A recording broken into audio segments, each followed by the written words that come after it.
for being here and for letting us have this beautiful Film Winter Festival. I hope you'll permit me to start this with a really easy one and ask, do you feel that true gender equality is possible in a heterosexual relationship? Good evening. Thanks for coming. But you said what is possible in a heterosexual relationship? What? Gender equality. Gender equality? Equality. Equality. Sure. Sure, definitely. I believe that it's more about humans than this obsession about women and men. Like there was some sort of struggle or something. Like there's no more, like the Cold War is over and now it's not about the Russians and the Americans, now it's about women and men. I think that's a bit artificial. Okay. And I wish that your wife were here to answer this question along with you, but I would love it if you could maybe speak to your relationship and what it was like for you as a couple to kind of publicly engage with these issues that were, possibly touch on personal aspects of your relationship. There's some, like I hear you 2 times, like very close, in a close range, and then like from the back, so I'm having some difficulty in understanding you. So why don't you tell me like really between us again? What is it? Sure. What was it like for you and your wife to engage with these issues publicly? Oh, it's just a film. It could have been shot with an actor and an actress, and no one would ask me that question. So you just have to think of it exactly the same way. I decided to cast my wife because when we were doing I was doing the casting. People came to our house, actors, and she helped me giving the replies to them. And I realized at a certain point that she was very good, so I thought she could do the role. I shoot for about 3 years. It's difficult to arrange agendas with like other people, so it was very practical that it would be her.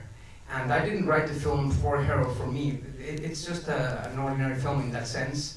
And then I shot a couple of weeks with someone else for the main role, and it wasn't working, so I decided to change.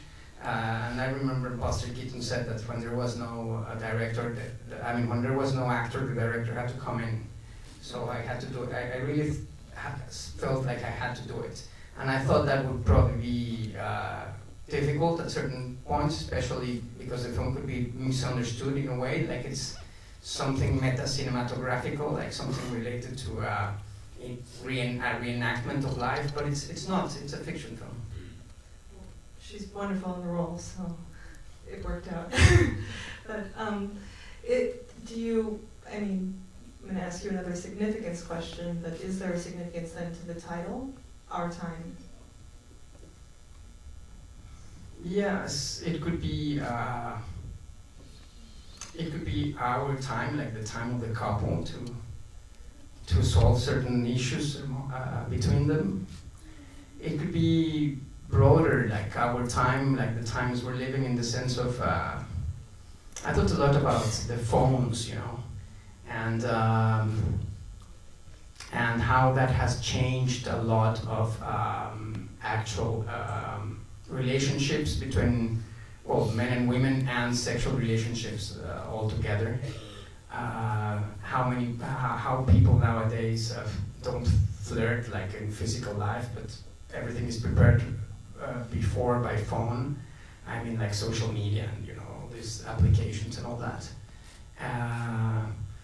I've heard a lot of. I know how these things are changing a lot of intimacy, and that was part of the things I wanted to explore. Yes. I want to give the audience an opportunity to ask some questions. So, does anyone have a question? Carlos Reygadas? Yes.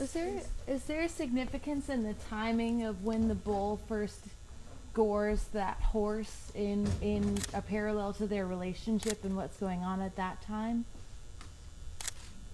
Well, I've read or heard that some people see in that bull killing the mule, that it's a sort of metaphor for whatever will happen in the film. But I didn't think of that way. For me, it's just an accident that happens in this kind of breeding, like bullfighting breeding states. The danger of those beautiful animals that is ever present. But of course, you know, metaphors are just a way of thinking. They don't actually exist. There's just events, and we relate to these events, and we see metaphors, allegories, and things like that. But they're just ways of thinking about life. So in this kind of ranches, a lot of animals die like that. But I'm not exactly saying that some people have seen the film and think, oh, 3 hours just to say that we're animals fighting for females, you know.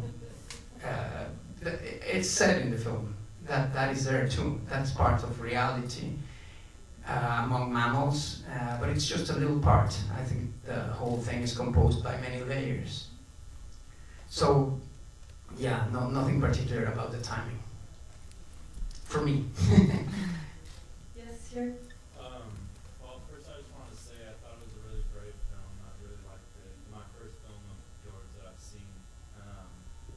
And like, I know this is very personal as far as like me pulling significance from the film, but I saw a sort of part structure in 3 different scenes.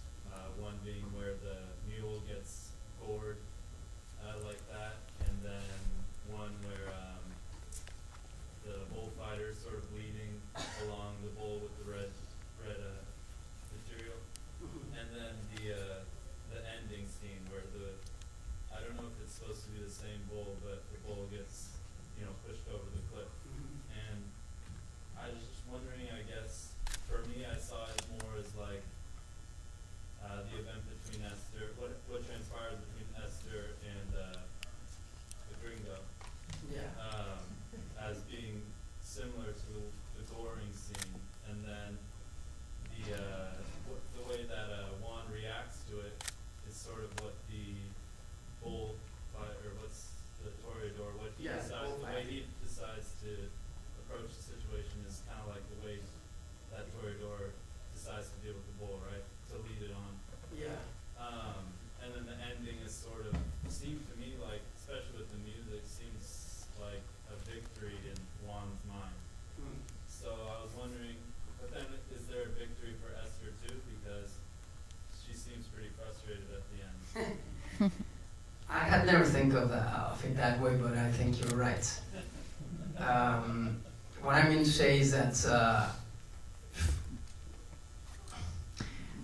for me, a film, the films I like as a viewer are films that are not unilateral in the sense that they just show you what there is there, and you have to laugh, cry, and be afraid whenever the film is designed to make you feel those things. But rather a film that presents events more like in the way life happens, where things are just there, and we load them up with meaning, and they're meaningful to us individually. They're not meaningful in themselves. There's no an organized objective reality as there is in films, for example. So what I'm trying to say is that I've said this before, that like for me a film I like and the films I try to make are more like a vase, which are objective, not postmodernist relativism or anything like that, just an objective vase in which you can add or bring whatever you are. You can walk into the film, you can come into it. So all this to say that whatever you say can be interesting or less interesting, but it's right, because that's the milk or the water or the wine you put in the vase, rather than being wrong or right, you know. It's not a riddle where you're wrong or right, but what you're saying is, for me, very interesting, and I enjoyed that, and I appreciate it very much. I had never, personally, I don't see it that way, exactly that way, but my opinion is just another opinion, not because I'm the director, even the writer. That means I'm right because I'm just making a vase. So in the end, in my opinion, personally, but that shows more of who I am rather than the film, I feel they're all fighting their own fights, their own struggles, their own battles. And at the end, there's something quite sour for all of them. But at the same time, I think I think it's a happy ending for everybody. I think things will go on. But that's just, it's like when something happens in life, it stops at a certain moment, and then you have an opinion of the future, but you never know what's really going to happen. And whatever you may think, whatever you may say or envision, depends very much on who you are, the way you feel things. So for me, the end is quite bad for both. But not, I mean, you know, it's curious because I in the film she has the last word, I mean, like verbally. And in films you always, that's a code, you know, that should be a conclusion for the whole film. But in my opinion, it's only her conclusion. I don't think she's right, but he isn't right either. That's just her point of view. But I think the love they have will make them go on. So it's just a crisis that you never know. I think we have time for maybe one more question. Yes. Having seen all your films, I'm just wondering if you could talk about the way you depict Mexico in this film feels different from the other features, at least. It feels very similar to the short you did for Revolucion, but could you talk about, is it something you thought a lot about how your feelings about Mexico, or did it just sort of come out this way? Yeah, you know, the thing is, when you see things from another place like Mexico from here, we tend as humans to unify and codify whatever we see, so we think we understand it. But Mexico is as broad as the US, you know, so if you can see a film like Taxi Driver or like Apocalypse Now or like, not For Weddings and a Funeral, because I think that happens in England, but you know, any comedy, whatever. And no one would ask, like, how do you see the US in these films? It's just the world, you know, and things happen. So Mexico is just like every other place in the world, and all sorts of things happen there. I mean, there's a little more extreme things going on over there. But there's films about narcos, there's films about, you know, comedies and things, but there's films about life like that, you know, also. I want to go beyond those like schemes. Do you say that? Schemes or esquemas? Schemes. Sorry. So that's what I know. That's the life I know more or less. I've worked in places like that since I was a teenager.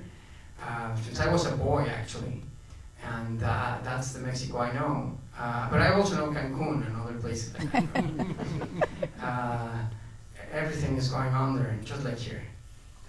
I live in the countryside in Mexico, and life is very calm, and things go on very easily. But at the same time, all these awful things go on in the country as well, and it seems like it's another world, but it's actually most of the cruelest or most dangerous things happen closer to here than to where I live. So it's all about perception. That's my point. That life is very broad.